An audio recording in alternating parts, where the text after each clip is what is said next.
po yung magpapakaibra ng people.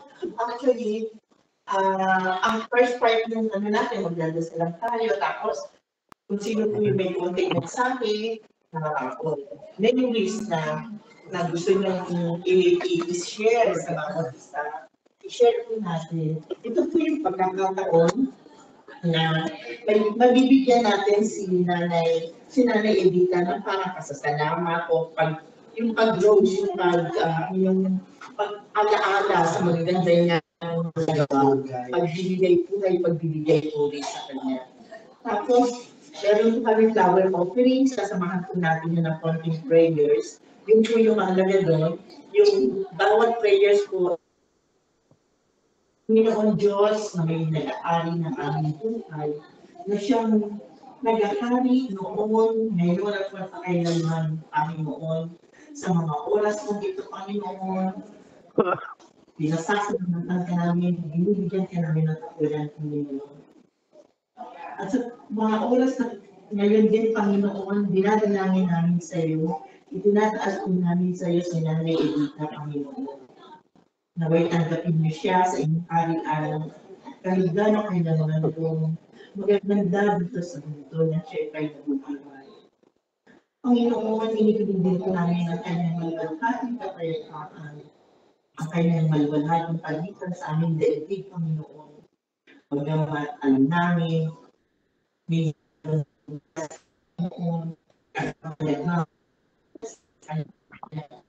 hinihilig namin sa iyo na siya iyong aliin muli, kunin muli, gawin mo uli bilang kapamilya, Panginoon. Kunin mo siya sa iyong kaharian, dalhin mo siya sa iyong kaharian, bilang pagtangkilik sa iyong anak. Lahat kami nanahigit sa kanyang oras. Lahat kami, Panginoon, at anak mo na o pagkumarin sa mga panahon dito, Panginoon, sa kanyang paglisan, sa paglisan ng namin, Edita, hinihiling po namin ang aming mga panalangin ay maging gabay niya sa kanyang paglalakbay. Panginoon, hinihiling din po namin at binibigyan din po namin ng isa pang kumbaga po pasasalamat na kami po mga naiwan dito, lalo na kanyang mga anak, yung mga nasa abroad, yung mga kamag-anak, yung mga nandito, Panginoon. Hinihingi po namin po, Panginoon, na bigyan mo kami ng kalakasan, bigyan mo po kami ng panatagan ng loob, na ito ay hindi lamang paglisan ni Mami sa amin, kundi siya po yung magiging gabay namin sa iyong kaharian. Siya po ang bagay magiging hangin na namin. Panalangin ay nabibinig sa pagkakita. Siya po ay magiging gabay namin, Panginoon. Panginoon, higit sa lahat, sino magdadala doon? Bigyan mo po na kaunting kalakasan ang mga naiwan. Bigyan mo po ng pagkakataon, hindi sandali ni Nanay ay magkaroon kami kalakasan ng loob na masabi yung mga kagandahan. Idinulot ni Nanay Edita sa aming mga buhay. Tulungan niyo po ang bawat isa, Panginoon, sapagkat kami, lahat kami ay nagmamahal kay Mami Edita. Bagang Panginoon, napaka-iksi niya ng buhay, Panginoon, na may maging tulang ng siya sa kanya. Muli nila doon. 12:30. Ano yung maraming sakyan kaysa gangkuan. Mapasa amin ang kaharian mo, sundin ang loob mo, dito sa lupa para lang sa langit.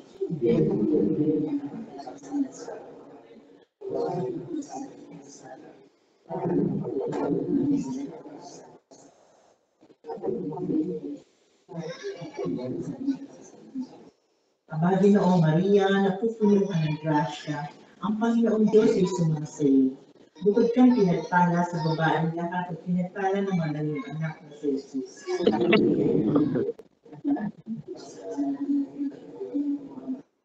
Ibalhati sa Ama, sa Anak at Espiritu Santo.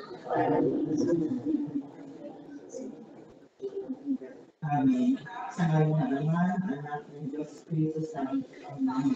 Pagsusuko tayo. Kapag isa sa inyo mag-accept nyo na ano ha. Duration sa Ano basa daw? po yung mabuting balita. Excellent. Ako po.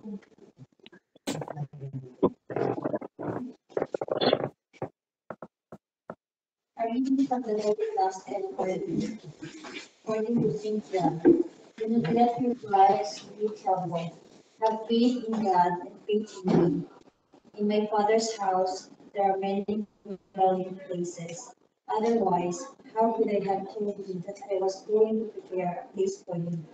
And then I shall come back to take you with me, that where I am, you also may be. You know the way that leads to where I go. Lord, said Thomas, we do not know where you are going. How can we know the way? Jesus told him, I am the way, the truth, and the life. No one comes to the Father but through me. The Gospel of the Lord. Maraming salamat po. Kaya sinabi natin ng Panginoon, sinabi sa aking mabuting balita na si Jesus po yung the way, the truth, and the life.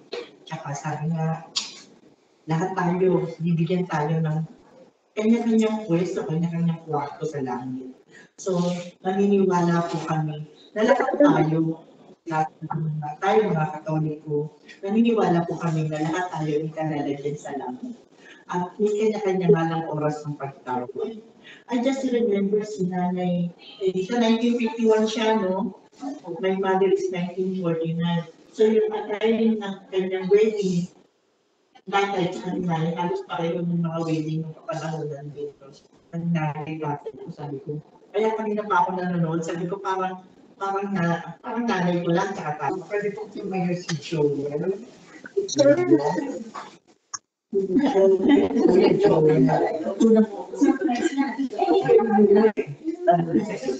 po, para po kailangan. Hindi po, maraming saya.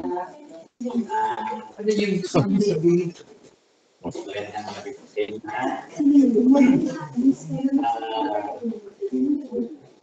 Sabi ko, although hindi kami kasi hindi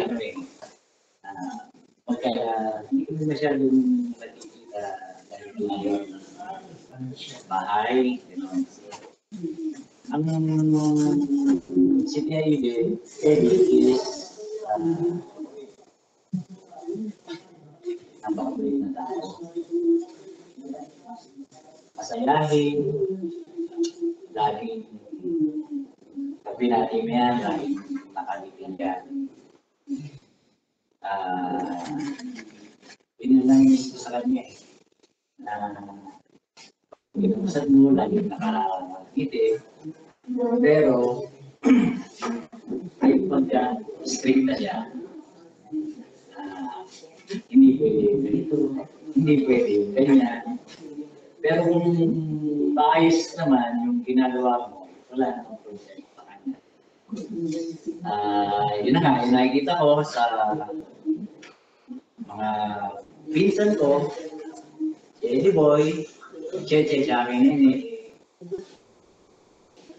Maayos naman naging kalakad niya sa mga anak nila ni Tio. So, yun, papasalamat din ako sa kanya kasi kami tatlong magkakapatid, kinupkop niya kami kahit sa kaunting panahon kasi halos lahat kami taga Marikina kami, no? Hindi lahat kami, tatlo kami magkakapatid, nagkaroon kami ng magkatrabaho kami dito sa South. So kami tatlo, Kuya Jones, Kuya Manding, tsaka ako, nakikita kami sa kanila ng sandaling panahon. So yun, hindi naman madali siyang kausap na, yeah, pwede naman dyan na ako kasi nandiyan yung malayo ko yan. So, madali siyang i-approach. So, iya, na nasa piling ka ng ating Panginoon. Alam ko, masaya ka. Kung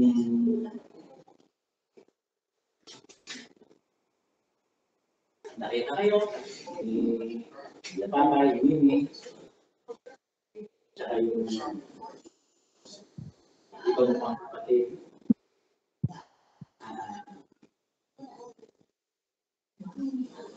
Sana gabayan mo kami ng mga narito pa. Proteksyonan.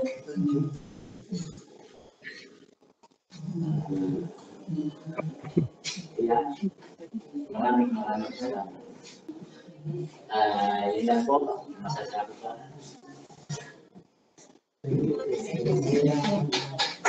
Pinatawagan ko natin si Ronald, Kuya Ronald. Ano? Makakol. Si Kuya Carl, Claveria. Kuya. Papakok na rin yung nanay. Ako siya, ang swerte mo ng marito, wala ka pa. Ako po sa secretary. Oo. Yung mga apo niya ni Mama nandun po sa ibang bansa. Inabuyan lang Ayaw mo yan.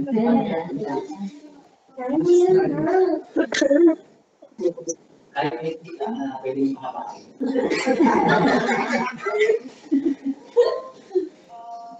Good evening po. Ako po yung ako po ni Manny Ellis sa San Punida Industry.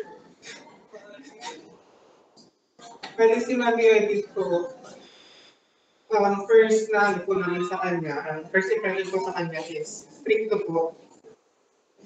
So, nung nagkaroon ko ng opportunity na pumunta po ako dito sa Manila, dahil si Tita Nene po is pupunta ko ng US.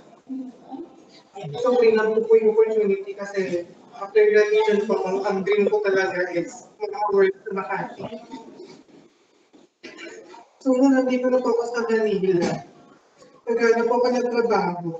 Sinamahan po ko yung sabi ko, ikot po dito sa Manila para mag-end ko na mga interview.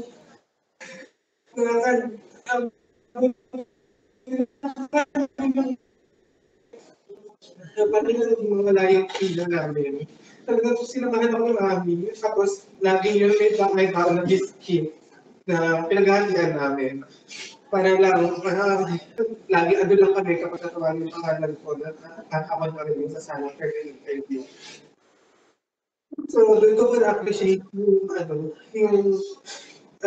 si Mami, kasi first impression ko sa kanya, strict po talaga. And then, kasi ang madalas lang naman ako uuwi ko sa Pangasinan is si Daddy Don ko. So, madalang naman po sila umuwi. Sana ay pag may mga event or pag ano lang po, may mga available time lang sila umuwi sa Pangasinan. And nung ano po, hindi ako nakapunta nung o hindi ni Daddy Don ko kasi kasama ko si Lola sa Baguio. And kahalat din po niya sa hospital. And during that time po kasi, exam ko rin po, kaya hindi ako nakapunta dito. And after po kasi nung living, buti na lang po napauwi din sila Mami Erin kasi kita nila sa Pangasinan. Then yun po ulit po yung last na pagkikita namin ni Mami.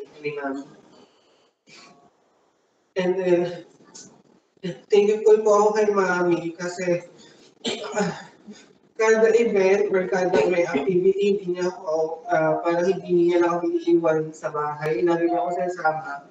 First, ko din po may encounter na sumama sa reunion po ng mga namin.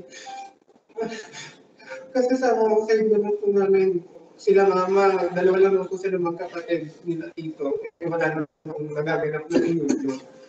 Eh, sa reunion po, kasama ko ng family nila Mami. Na-feel ko po na parang naging part ko ay nag-acto na ako sa family plus part ko ng pag-review. Kasi kilala ko po sila dito Joel, yung mga pinsan ko dito sa mga pamangkin, sa mga pamangkin po, nila Mami. And hindi ko po makakalimutan kay Mami is kapag hindi po ako kumakain, sa sobrang workaholic ko, nakakalimutan ko na kumain. Lagi po yan, na kaya kumain ka na, anong oras na, nagluto pa ako, kasi sinabi ko kung kakain ka o hindi, dahil po yung nagagalit sa akin kapag hindi ako kumakain on time. Kasi aware naman po siya na meron ako nagka-ulcer po ako before, so ay yung pag-aalaga ko as lola, na-appreciate ko po kayo Mami. Tapos, yung mga bentuhan po namin, yung mga biba namin sa bahay for almost 8 years na nakagad po ako sa kanila. Nagkakasya ko po talaga yun. Thank you, Mami. Anyway, thank you, Mami.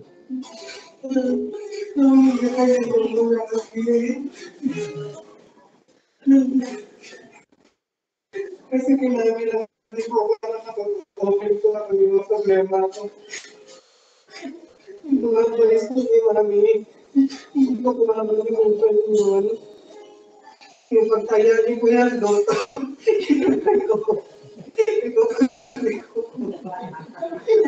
Kasi umita po.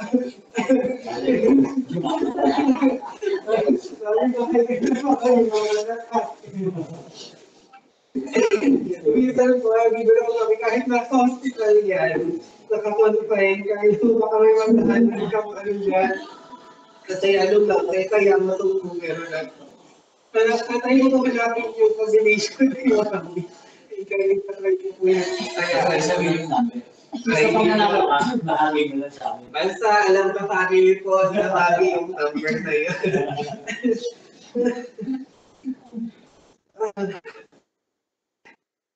And yung mga bili ni Mami sa akin, yung mga siguro ni Mami, saka yung mga paalala ko, lagi ko po ginagawa yun.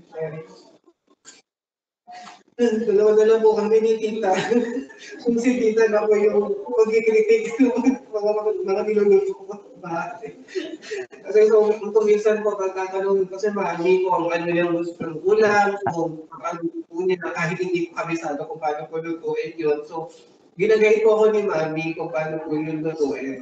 Like yung sa menudo na favorite niyang lutuin, yung puso na lang po talaga hindi ko nakuha ang recipe ni Mami. Tapos, ayun po, kapag tatawag po sila, tito at tita, tatanungin po ni Tito Bubuhay kung kamusta naman yung luto ko, sagot naman yung, pwede na, pwede na, nakachamba, sakto lang, mga ganun yung sagutan ni Mami. So, sa mga luto ko, Mami, hindi ko alam kung may nasarapan ka ba talaga yun, or ano lang, para lang po sa papagaan lang yung, parang, masabi lang na okay yung minuto ko, baka naman may maalat pala pero hindi mo sinasabi.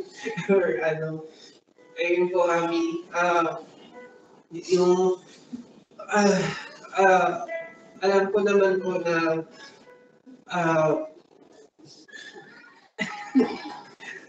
alam mo naman po na nalagayan ko yung lagi. Kasi si Mami naman po talaga, lagi naman po yung nagdadasal. Pinagdadasal niya naman po yung lahat ng sa buong family. And hindi naman niya po malilimutan lahat ng mga tumulong at mga nakakaalala din po sa kanya. So, ano Mami, kasi lakas po ano, 2 years mong pabalik-balik po sa ano sa hospital na nakasaksayan namin ni Tita Bing yung napagdaanan niya sa sakit niya.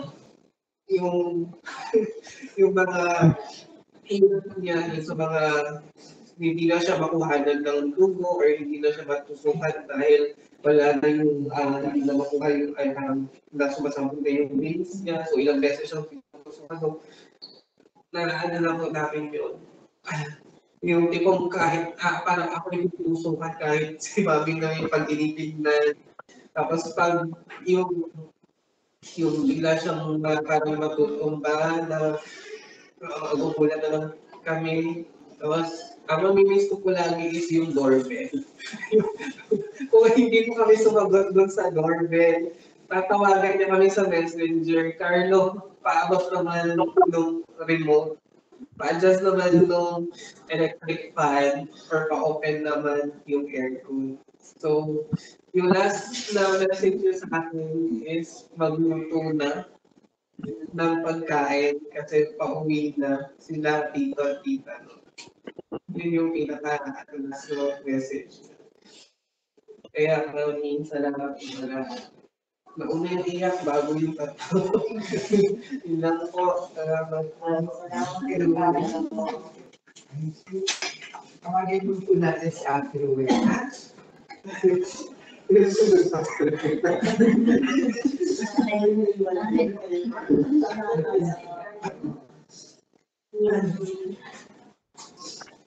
Magandang sa akin lahat. Edith, kami Edith, ay talaga stricto, mabait, masipag. Naalala ko siya noon. Kasi nakasakay ng father namin ng aga. So,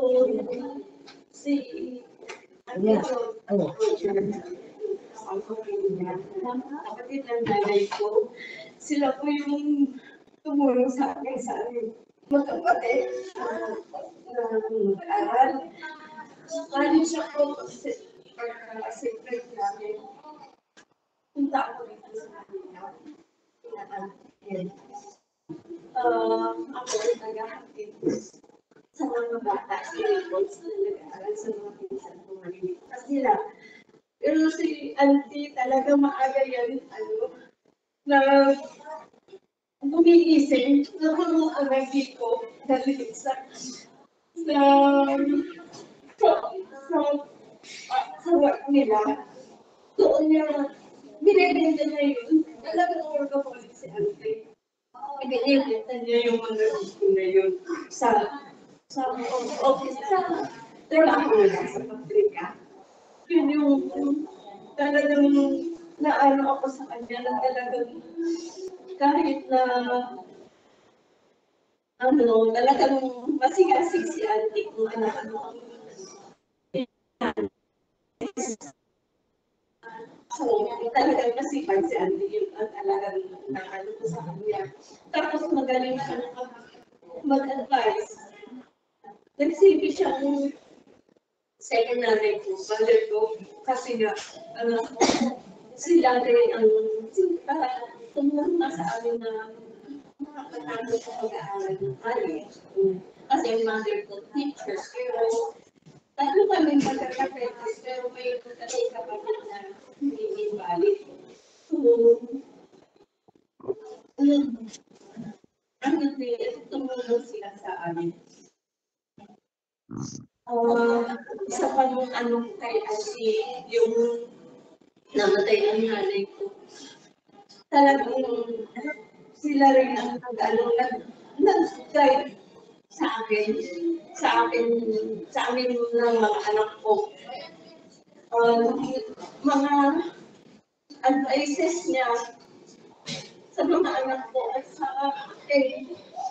Pagkakabili na pa kami siya ang parang hinihingan namin ng mga advices. Kaya talagang nabil ko yung word niya din sa amin kahit na ako talaga hindi katubo, pero katubo ng asawa niya. Nag-feel ko talaga na parang family talaga ang turing nila sa amin. na sa mga anak ng sister niya. Kaya maraming salamat, Ate, sa mga advances mo sa tulong mo sa anak ko. Pasensya po kung si Kayla na ako helper sa pangatay ko, hindi man nakakagatin dito kasi nag-1 year, 7 months yung pangatay niya. Nakatanggit. Kasi pagka biyahe, mahirap yung malayo ang biyahe namin galing sa probinsya ng Pangasinan. Kaya ate, nasa isip ka namin, nasa puso at nasa prayers ka namin lagi.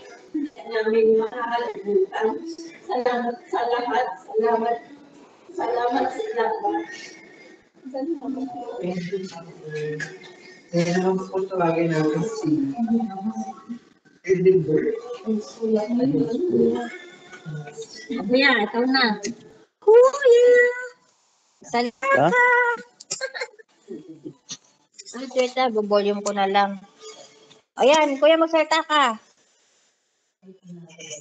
Hindi mo maririnig eh. Naririnig. Malakas. Malakas. Loud and clear. Loud and clear ba? Oo, rinig ka. Maliit lang naman ang room. Ano ba sasabihin ko? Ano masabi? Yeah. Ha? Kung ano yung masasabi mo kay mama.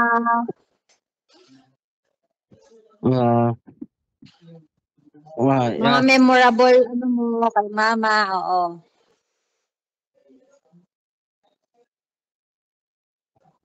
Ano ba? Wala. Ganun din.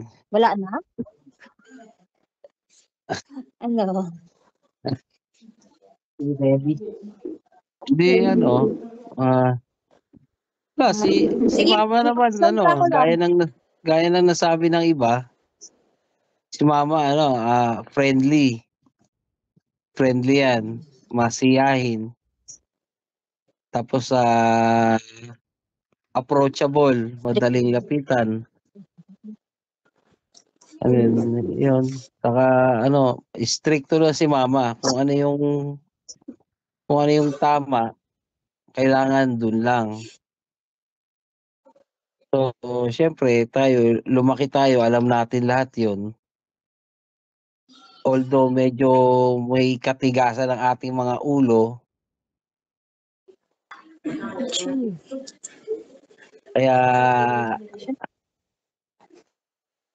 kaya ayun, kung hindi ka makukulot, mapapalo ka. Pero si mama stricto talaga. Dahil nakita mo naman kung paano tayo lumaki lahat.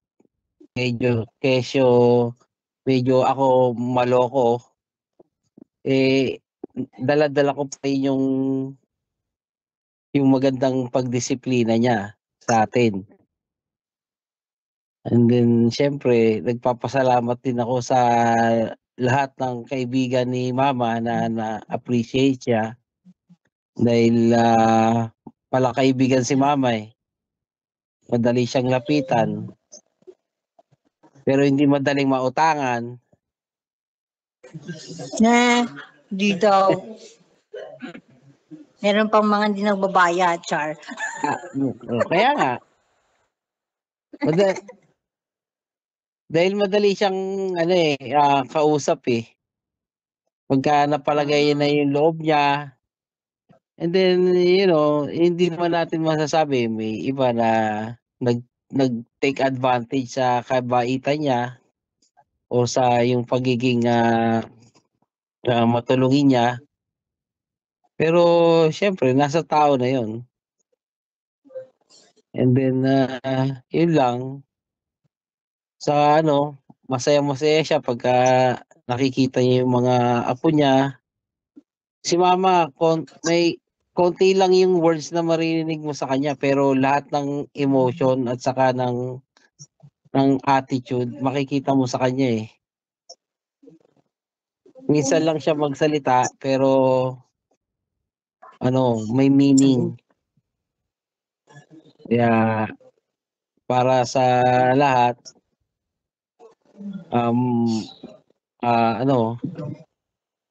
maraming salamat sa inyo sa pagtulong at pagsuporta sa mahal naming ina. Yun lang. Thank you.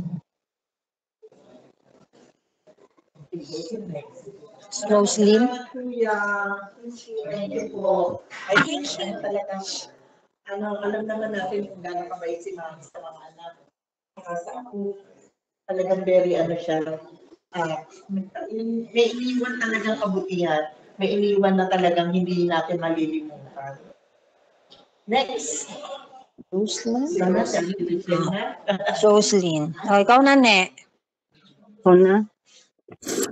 Yeah. Ako umiyak. Si Mama, siya, katulad ng sinabi ng lahat, strong siya. Strong yung personality niya. Hindi siya nagpapakita ng kahinaan sa ibang tao, or I don't know if sa akin. Kasi nung nawala si Daddy, dalawa lang kami sa bahay. Hindi siya sa bahay. Kahit even nung nilibing si Daddy, hindi ko siya nakita umiyak. Kasi ako, si ate, umiiyak na talaga kami. To the point na naimatay pa nga yata ako nung kakaiyak. Pero si Mama, talagang, instead na si Mama yung makita mong umiyak, hindi siya umiyak para sa amin, para i-comfort kami ni ate. Tapos, sorry po, umiiyak anak ko.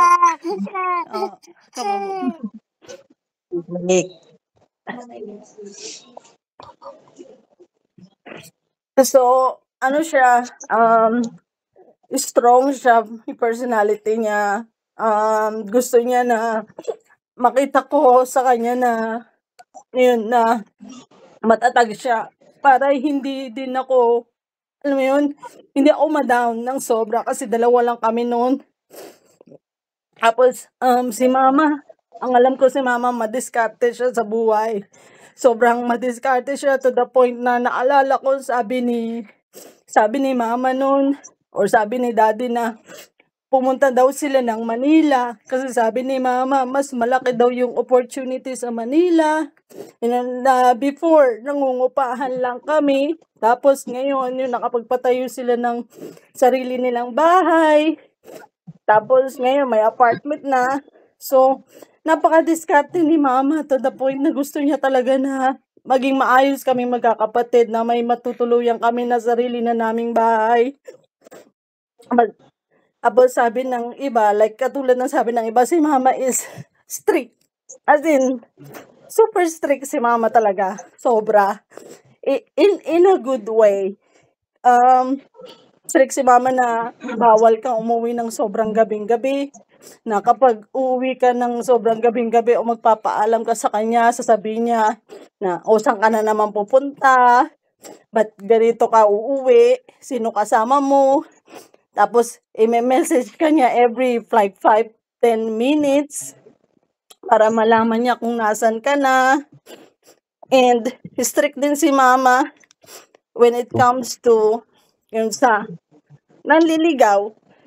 So, gusto ni Mama na makita as much as possible. Gusto ni Mama na, alam mo yun, kapag yung before na may nanliligaw sa amin na gusto niya makilala nila ni Daddy, makilala nila na, makita nila in person, na kung mapapabuti ba kami sa kanila. Tapos, gusto niya na lahat kami maging maayos sa magiging partner namin. Tapos si Mama, pag ayaw niya yung tao, talagang ipapakita niya sa'yo na talagang ayaw niya. Na hindi niya gusto. Pero kapag naman, alam mo yun, nakita niya yung pursigido in a way na later on na magiging ano na rin siya sa'yo na okay, nakita ko naman na mabuti siyang tao, nakita ko naman na malinis yung hangarin niya sa'yo, magiging okay naman na siya. Sasabihin niya sa'yo na, sige kung masaya ka sa kanya, okay na rin ako, pero pahirapan yun. Talagang pahirapan na talagang ipapakita mo kay mama na talagang maayos yung lalaki na mabuting hangarin niya. Ganun si mama, strict sa lahat, pero kasi gusto niya lang na maayos kami magkakapatid. Tapos si mama, naalala ko si mama, hands-on yan. Hands-on siya sa lahat. Pagkagising niya ng umaga, magluluto na yan kagad. Magluluto na siya kagad. Tapos magpapainit na yan ng tubig, pampaligo mo. Tapos yung uniform mo, ayos na.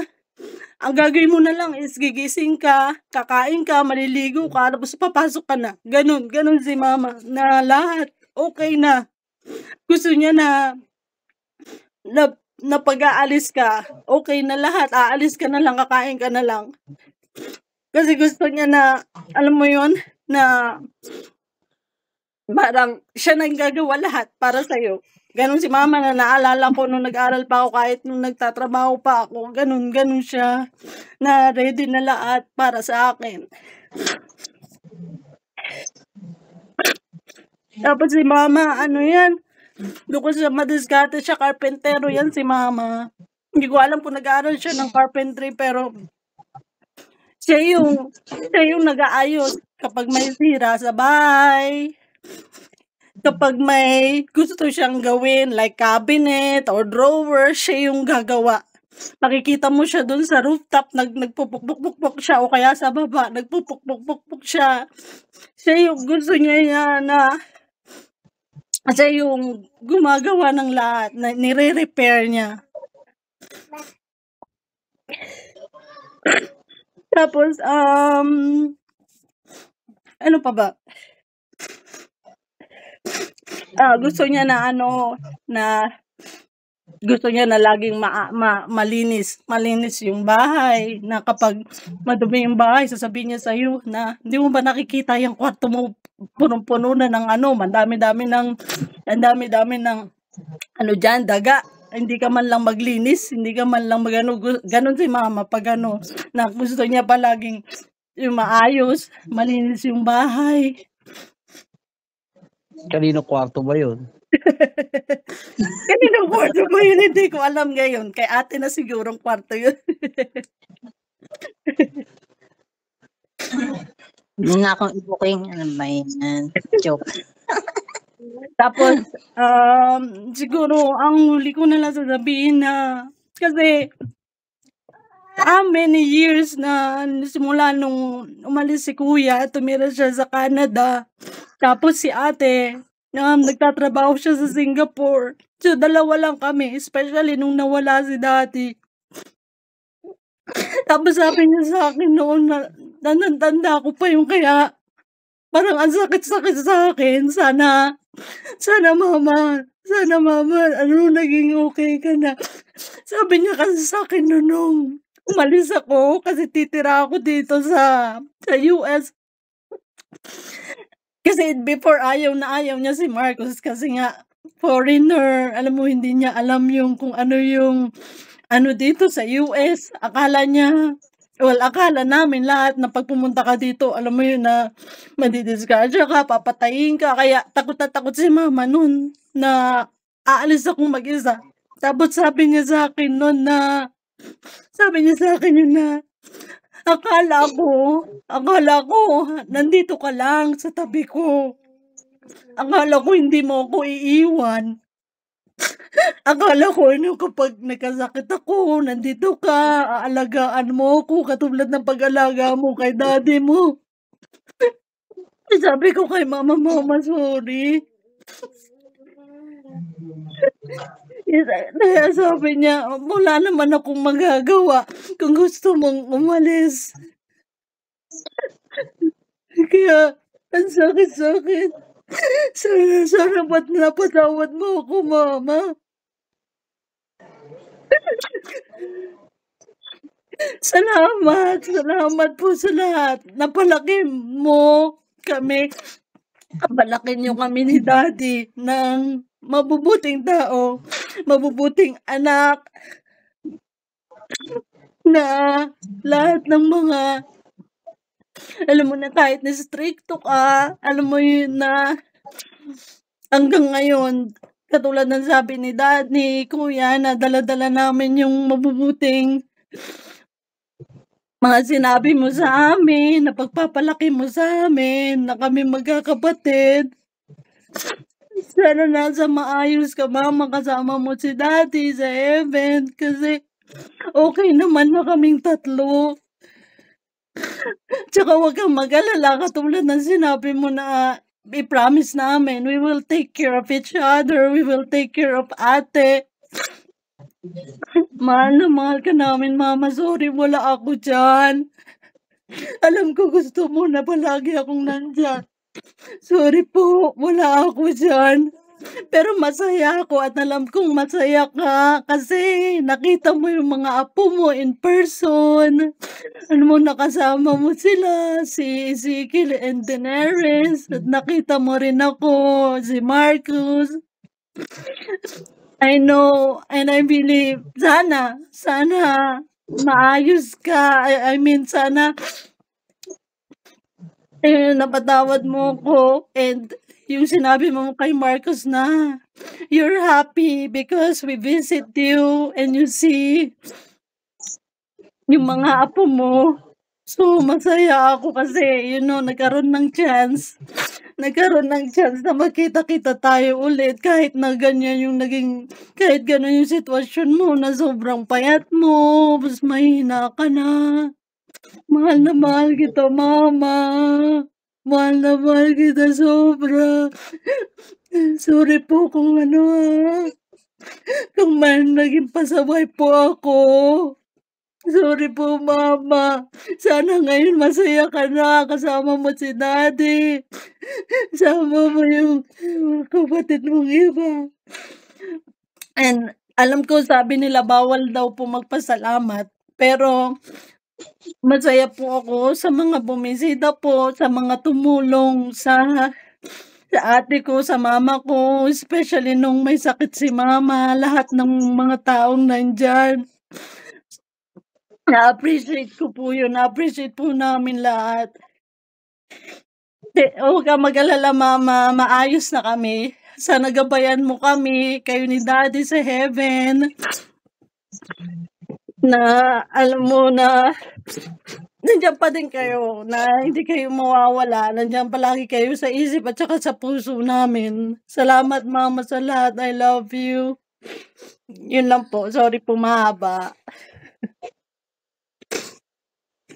Na? Wait ako ah. Si ate naman ang tutok. Ako na.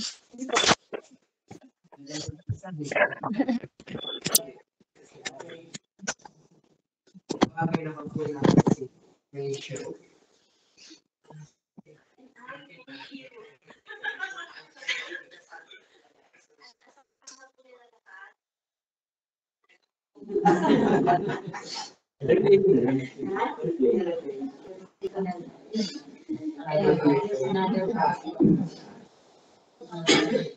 Magpapasalamat po na ako nagpunta dito po sa kay Mama, mga tumalaw, at nagbigay dala bago siya, ihatid sa kay Daddy, kasama na si Daddy. Maraming salamat po sa lahat na nandito at sa lahat ng pumunta po nung unang staycation ni Mother Dear dito. Yeah.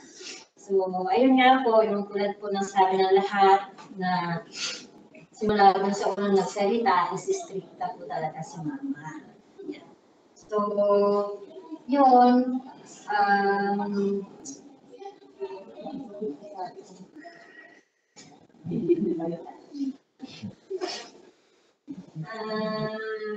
Ayun nga po. So, nag-abroad sa aming mga magkakapatid. So, 13 years po ako nasa abroad. So, 13 years din po ako na nakawalay ko na mama at kay daddy. Yung, namatay din si daddy noong 2014. So, wala po ako noon. So, ngayon, na-feel ko yung na-feel ko yung hirap sa nene na ano, na nagbantay kay daddy noon, tapos ako, wala. Mas masakit pala yun.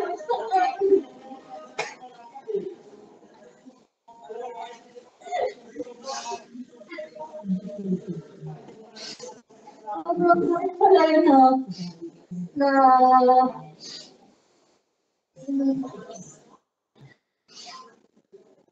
nandun ka na nakikita mo yung mama mo na ano, malalago ka na hindi.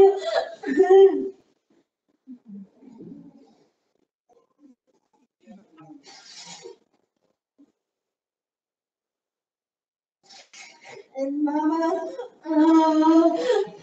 ako na, ano,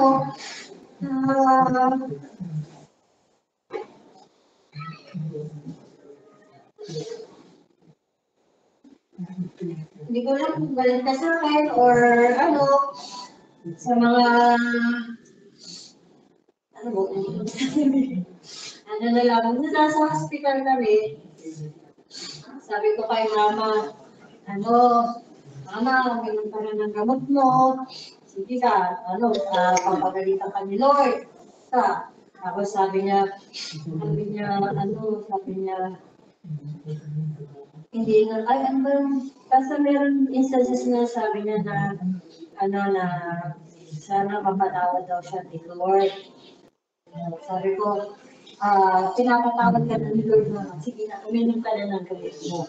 Tapos, ako na sabi na, hindi, kaya hindi ako may kasalanan.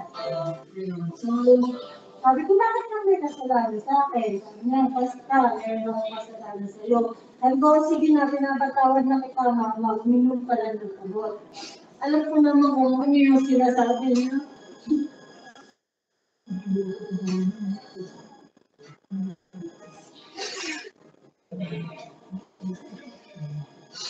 So, nakikita ko yung loob ng mga relationship, pero hindi ko naman si mama. Kaya alam mo yun, yun na. Medyo naging, ano, pasaway lang. Tapos, naging pasaway lang. Ayun, pero sa lahat, siya pa rin naman yung pinili ko. Ayun, so, mama, wala ko naman kasalanan sa akin kasi nagustuhan ko rin naman yun na, ano, sana, ano, yung mga sinabi ko sa'yo, yung mga piling araw mo, alam ko na pinatawag mo rin ako at pinatawag na rin naman kita. Pero hindi naman yung dahil sa sinabi ko na pinatawag kita kasi kagustuhan ko yun naman. Na ikaw talaga yung feeling ko.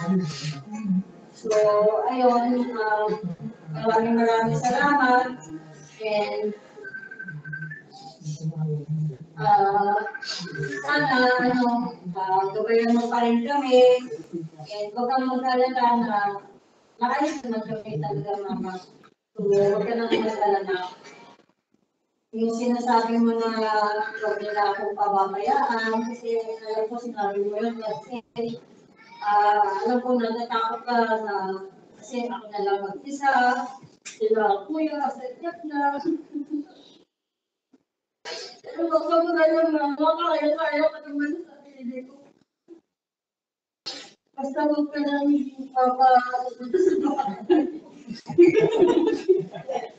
Ano sinasabi ko kay Daddy, pag dumadalaw tayo, send ka lang Daddy ha, magkakaalis dyan. So, ngayon mama, doon ka lang din kay Daddy, aalis ko. Ayun, basta maraming siyempre, mag-miss ka namin. And mamimiss ko yung every time na darating mo sa bahay, mag-open ko ng door, sabihin ko, Mama dear. Pagka hindi ka sumagot, ulitin ko, Mama dear. Tapos sasabihin ko na lang, yun. So, mamimiss ko yun. Pero pag nagsabi ako ngayon ng Mama dear, ano nga? Isip ko na lang yung sasabihin ko. Ayun, yun lang po, sobrang napapasalamat kami magkakapatid. Lalo na kay Tia Rosing na siya yung palagi namin tinatawag kapag kapag si Mama, walang magpapantay, pareho kami ni Carl na papasok. Hindi talaga ako maka-absent. Sabi, yun nga. Ayun kay Carden, sa kanya, salamat din ako na isa rin siya na nagpantay kay Mama talaga na minsan yung work niya rin nag-suffer na yun nga. Maraming salamat po. Maraming salamat po sa lahat ng mga tumulong sa tatay, Mama, noong 2023. Almost 2 years niya nung nilakanin yung sakit niya na cancer. Pero alam ko po na masaya na rin si Mama ngayon at hindi na rin siya naghihirap. Maraming salamat.